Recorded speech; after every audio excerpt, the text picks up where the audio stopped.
All right.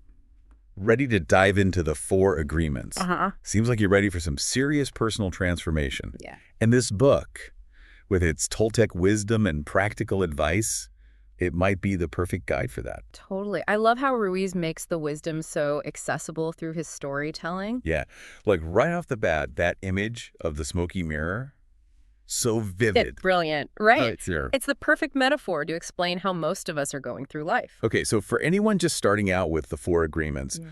what does that smoky mirror actually represent? Well, imagine a mirror, right? Okay. But this mirror reflects our true nature, which Ruiz says is pure love and light. But there's a catch. That mirror, it's clouded, distorted by like all the smoke, yeah. Uh-huh. And that smoke, it's all the agreements and beliefs we've unknowingly taken on throughout our lives. It keeps us from seeing ourselves in the world as they truly are. Wow. So it's like we're trying to see our true selves through this hazy, unclear lens, and all because of that smoke. Exactly.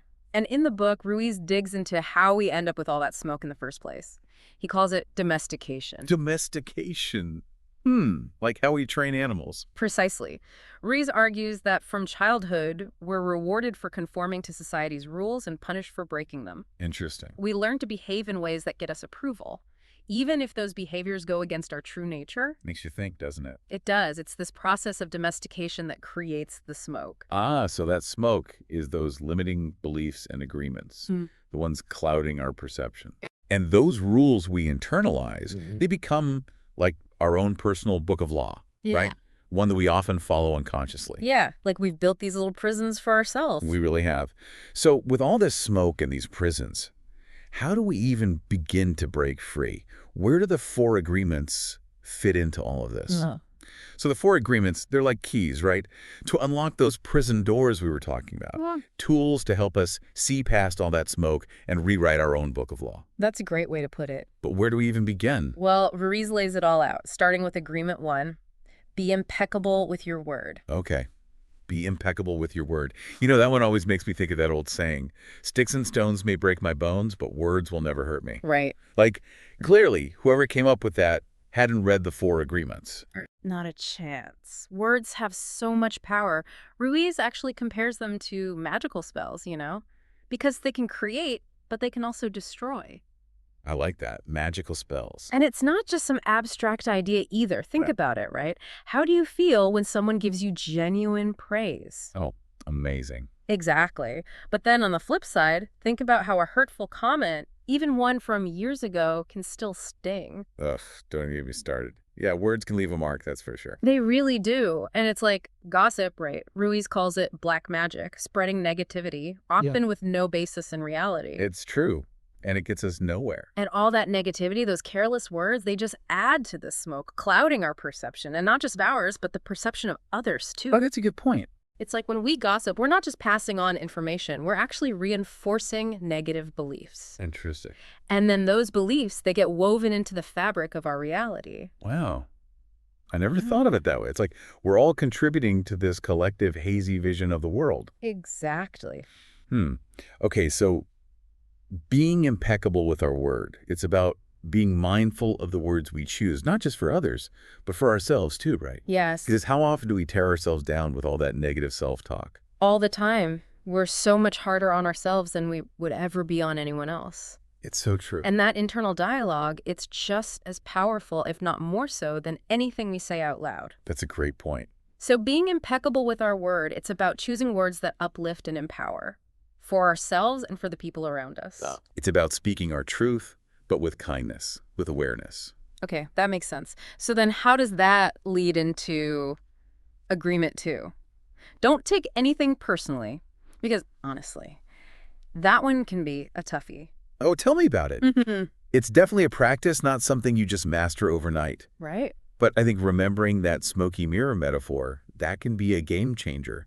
Because everyone is looking at the world through their own lens, you know, shaped by their own unique set of experiences and beliefs. So when someone says something hurtful to us, it's really more about their own stuff than it is about us. Exactly. Like Ruiz says, their actions are a projection of their own reality, their own dream, not yours. Taking things personally, it's like we're letting their clouded perception dictate our own emotions. and our own sense of self. It's like we're giving them the power, right, to write chapters in our book of law. You got it. But when we choose not to take things personally, we reclaim that power. We set ourselves free from that emotional roller coaster of other people's opinions. That is such a liberating thought. Okay. So on to agreement 3. Don't make assumptions. Ah, yes. This one feels extra relevant these days, right? Right. Like, hello, texting and social media, where so much can get lost in translation. All the time. We're constantly filling in the blanks, interpreting emojis, making assumptions about someone's tone and what they really meant. And then those assumptions, they often lead to, like, misunderstandings. Right? Exactly. Conflicts. Whole lot of unnecessary drama. It's like Ruiz says, assuming makes an ass out of you and me. Okay, so true, though. It's like that classic example, right? You see your partner scrolling through their phone, and your mind immediately jumps to, like, oh, they're texting their ex. Oh, yeah.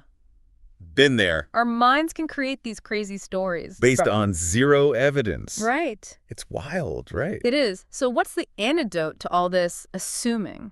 Communication. It's so simple, but it's amazing how often we avoid it. Instead of assuming, just ask questions. Seek clarification. Makes sense. Communicate openly and honestly, and encourage others to do the same. Easier said than done sometimes, but so worth it. Okay, ready for agreement number 4.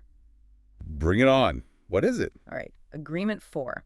Always do your best. This one always resonates with me because it's not about being perfect, you know. Oh, thank goodness, right? It's so freeing. Absolutely. It's about effort and intention, not perfection. Yeah. And recognizing that our best is going to fluctuate. Oh, for sure. Some days best is like showering and getting dressed. Exactly. And that's okay. It's about meeting ourselves where we're at. I love that. And it reminds me of that story Ruiz tells. You know the one. About the man who asks the master how long it will take to achieve enlightenment through meditation. Oh, yeah, I love that one. And the master says, if you meditate for 4 hours a day, maybe 10 years. If you meditate 8 hours a day, maybe 20 years. It really makes you think, right? It shows that pushing ourselves beyond our limits, striving for some arbitrary standard of best, it can actually be counterproductive. Totally. This agreement, it's about being fully present in each moment, doing what we can with what we have, and letting go of all that self-judgment. It's about giving ourselves a break. Yes, exactly. Okay, so we've explored these 4 agreements, and I gotta say, they sound pretty amazing in theory, right? But putting them into practice, in real life. Oh, absolutely. It's definitely a journey, not just some quick fix, flip a switch kind of thing. Right. Like, how often do we actually manage to live by these agreements? It takes a lot of work. It really does. It's like Ruiz talks about becoming a warrior on this path. The warrior. I love that image. It's not what I typically picture when I think, like, self-help. So what does it actually mean to be a warrior in our everyday lives? Well, it's not about, like, you know, physical battles or anything. Okay, good to know. Yeah. It's more about this internal struggle against those ingrained patterns, those limiting beliefs, all that stuff we've been talking about that's been holding us back. So the warrior is like that part of us that chooses awareness over just going on autopilot. Interesting. It's the part of us that commits to showing up, doing the work, even when it gets tough. So facing our own book of law head on, that takes courage. How do we do that? What are our weapons in this battle? Well, Ruiz actually outlines a few different paths to freedom, you know. Oh, tell me more. One is confronting our fears, you know, directly, like shining a light on all those parts of ourselves that we usually try to avoid. Oof, yeah. Easier said than done. What about those other paths? Right. Another path is like starving the parasite. That's what he calls it, at least. Starving, wait, the parasite? Yeah. He calls those negative thoughts and beliefs, all those things that like feed off our energy, he calls them the parasite. Okay, I kind of get it. So then starving the parasite. Yeah. We do that by not engaging with those negative thoughts, right? Exactly. Not feeding them, not giving them all that power over us. Makes sense. Because those negative thoughts, they can really take over. Totally. Like, ever notice how one negative thought can just spiral? Pretty soon you're like 10 steps down the rabbit hole of doom. Been there. Way too often. Okay, so confront our fears, starve the parasite. What was that third path again? The initiation of the dead? That one sounded pretty intense. That one is definitely the most symbolic of the three. How so? Well, it's about letting go of that old version of ourselves, you know, the one that was like totally defined by all those limiting beliefs and patterns and making way for a more authentic way of being. It's like a symbolic death and rebirth. Wow, that's powerful. And Ruiz believes this process brings us closer to heaven on earth. He does. Okay, sign me up. But seriously, heaven on earth. Isn't that a bit of a lofty promise? Do you really think these agreements can lead to that kind of transformation? I think it's about recognizing that happiness that lasts. It's not about external stuff. It's an inside job, you know? And these 4 agreements, they just offer a really powerful framework for cultivating that sense of inner peace, that freedom we're all searching for. And again, it's not about being perfect, right? It's about showing up as our most authentic selves day after day. I love that.